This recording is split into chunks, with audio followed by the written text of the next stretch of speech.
Bismillahirrahmanirrahim. Assalamualaikum warahmatullahi wabarakatuh. Alhamdulillahirabbil alamin. Wassalatu wassalamu ala asyrafil anbiya'i wal mursalin sayyidina wa maulana Muhammadin wa ala alihi wa sahbihi wa barik wa sallim ajma'in. Rabbi shrah li sadri wa yassir li amri wa hlul 'uqdatam min lisani yafqahu qawli. Subhanaka la ilma lana illa ma 'allamtana innaka antal alimul hakim wa la haula wa la quwwata illa billahil aliyyil azim. Alhamdulillah, segala puji syukur kepada Allah Subhanahu wa taala yang mana Dialah yang telah memudahkan kita untuk beribadah pada menuntut ilmu pada pertemuan kali ini.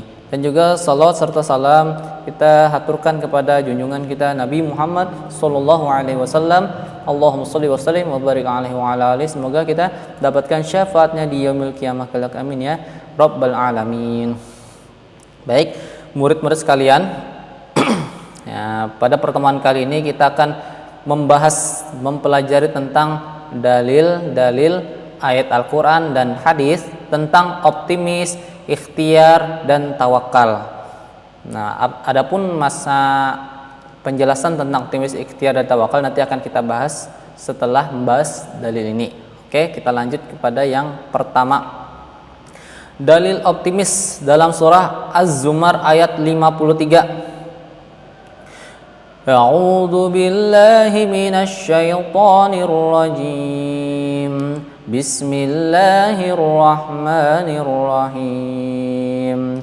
Qul ya ibadiyalladzina asrafu ala anfusihim la taqnatu mir rahmatillah. Innallaha yaghfirudz dzunuba jami'a. Innahu huwal ghafurur rahim. Nah, artinya, katakanlah wahai hamba-hambaku yang melampaui batas terhadap diri mereka sendiri, janganlah kamu berputus asa dari rahmat Allah Subhanahu wa taala. Sesungguhnya Allah mengampuni dosa-dosa semuanya. Sungguh Dialah yang Maha Pengampun, Maha Penyayang.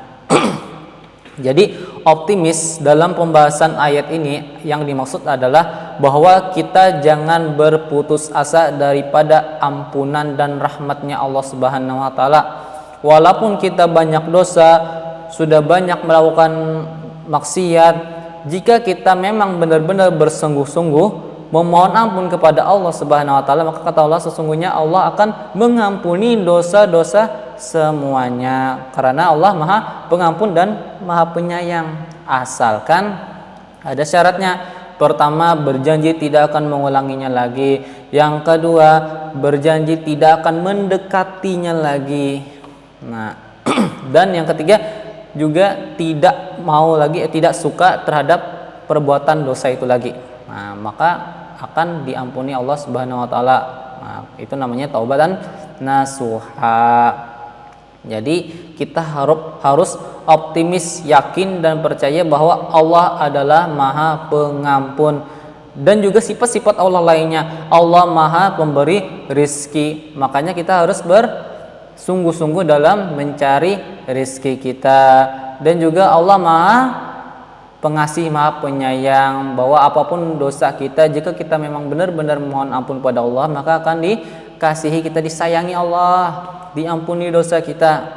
Nah, jika memang kita memang serius belajar, bersungguh-sungguh belajar pada pertemuan kali ini, nanti niscaya Allah yang Maha Al-Alim, Maha Mengetahui, Maha Pemberi ilmu, maka kita akan dikasih Allah Subhanahu wa taala ilmu yang bermanfaat. Insya Allah pelajaran ini bermanfaat. Nah, harus optimis. Saya belajar paling nggak bisa. Itu jangan seperti itu. Saya belajar walaupun benar-benar juga bakalan nggak paham-paham. Jangan seperti itu. Walaupun kita memang misalkan punya otak yang kurang dalam memahami pelajaran, nggak terlalu pandai matematika, nggak terlalu pandai bahasa Inggris, tapi kita tetap harus yakin, insya Allah nanti bakal Allah pahamkan kita. Jangan langsung nggak bakalan bisa saya ini. Sama kalian misalkan ikut lomba menggambar, waduh alat saya ini jelek-jelek katanya, orang bagus-bagus pensilnya, krayonnya, pewarnanya dan sebagainya. saya biasa aja. Nah, jangan seperti itu. Kalau memang kalian punya skill, udah belajar, udah latihan, maka kalian harus tetap berusaha dan yakin insya Allah yang terbaik lah yang pemenangnya. Yang terbaik skillnya, bukan terbaik alatnya. Nah, selanjutnya dalil tentang ikhtiar. Nah, dalam Quran surah An-Najm ayat 39 sampai 42. A'udzu billahi minasy syaithanir rajim. Bismillahirrahmanirrahim. Wa an laisa lil insani illa ma sa'a wa anna sa'yahu sawfa yura thumma yujzahul jazaa'al awfa wa anna ila rabbikal muntaha. Shadaqallahul azim.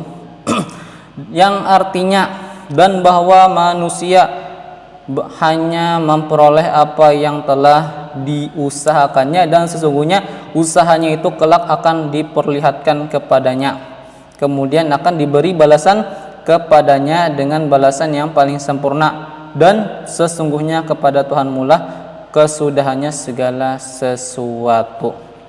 Jadi apapun yang kita perbuat, baik itu pahala maupun dosa, bakal ada balasannya, dan Allah tidak akan melewatkan itu. Walaupun kita berbuat hal kecil, hanya misalkan membantu semut bertemu dengan temannya, misalkan hal kecil, tapi Allah gak akan melewatkan hal kecil itu, tetap dapat pahala.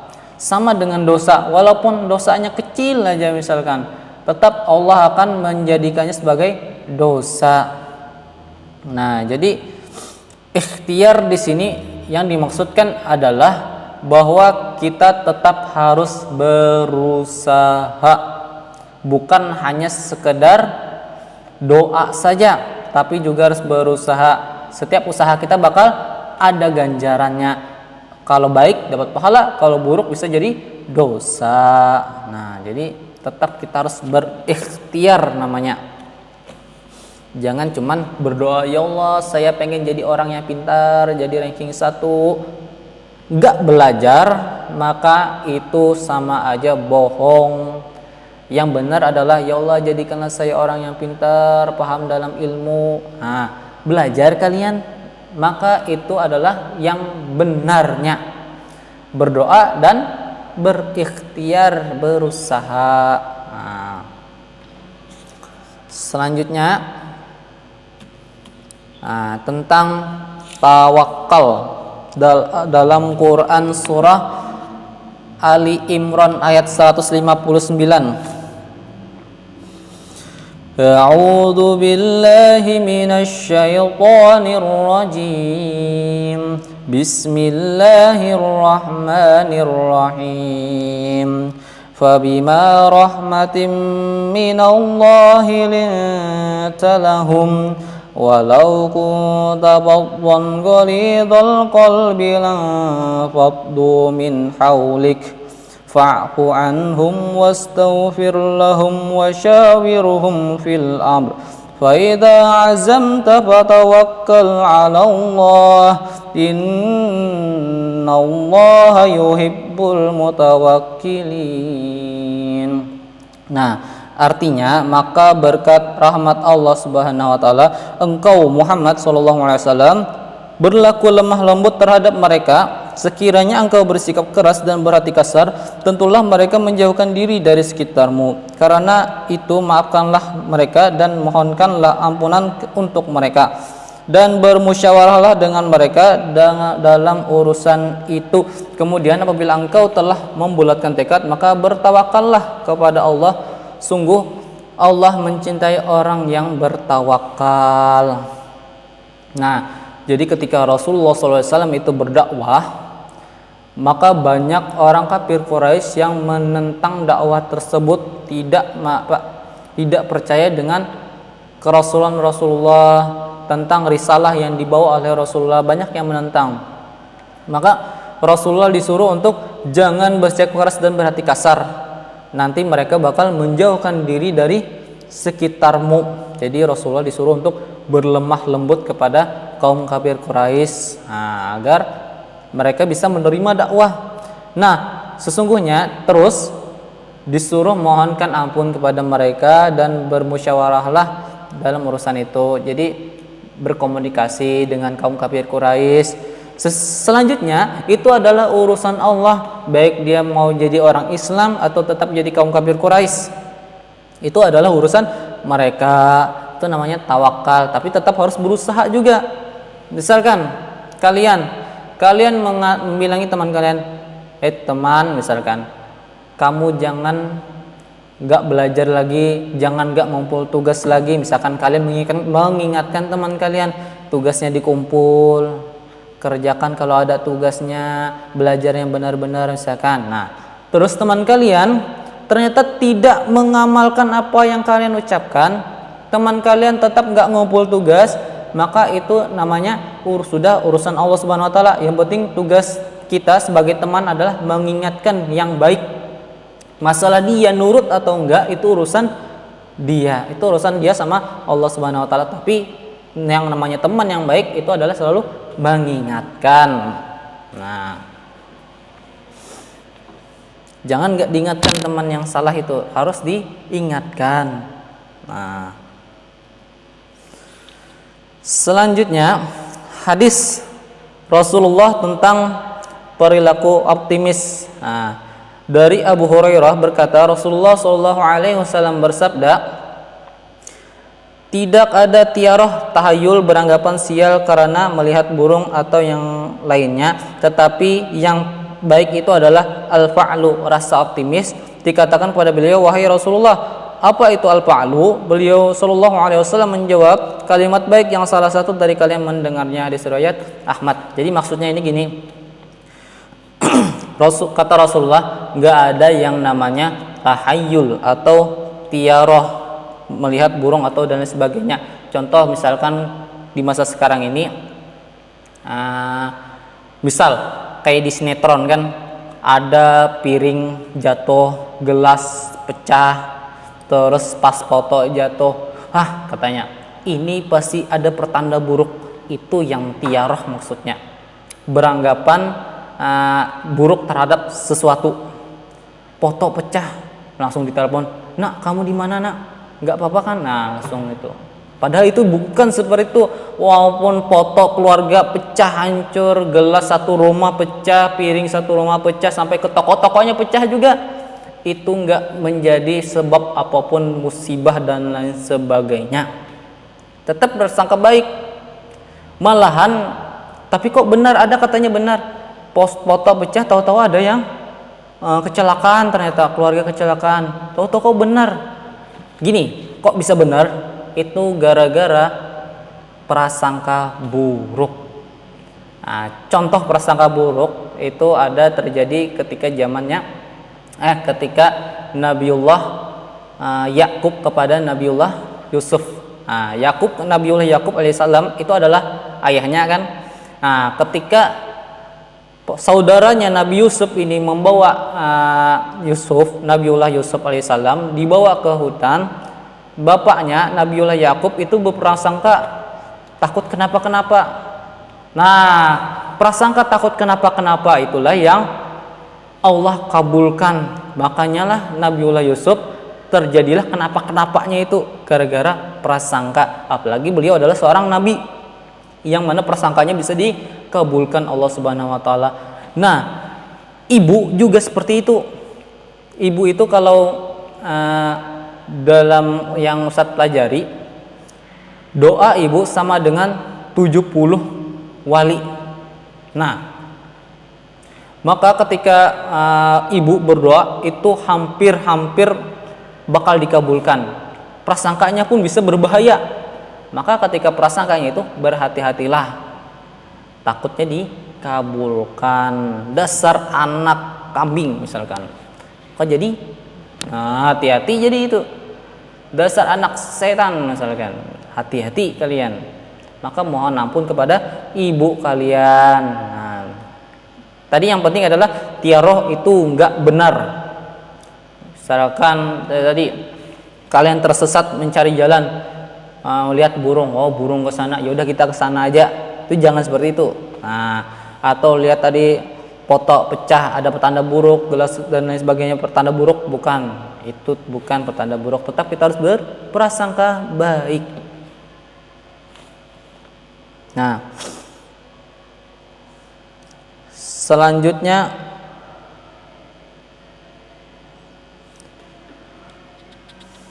hadis Rasulullah tentang perilaku ikhtiar.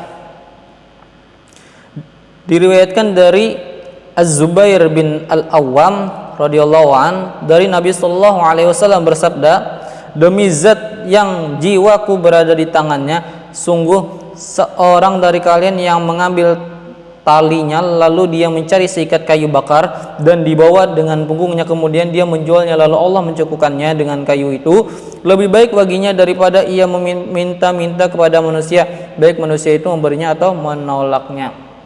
Ini hadis tentang kita harus berusaha. Jadi katanya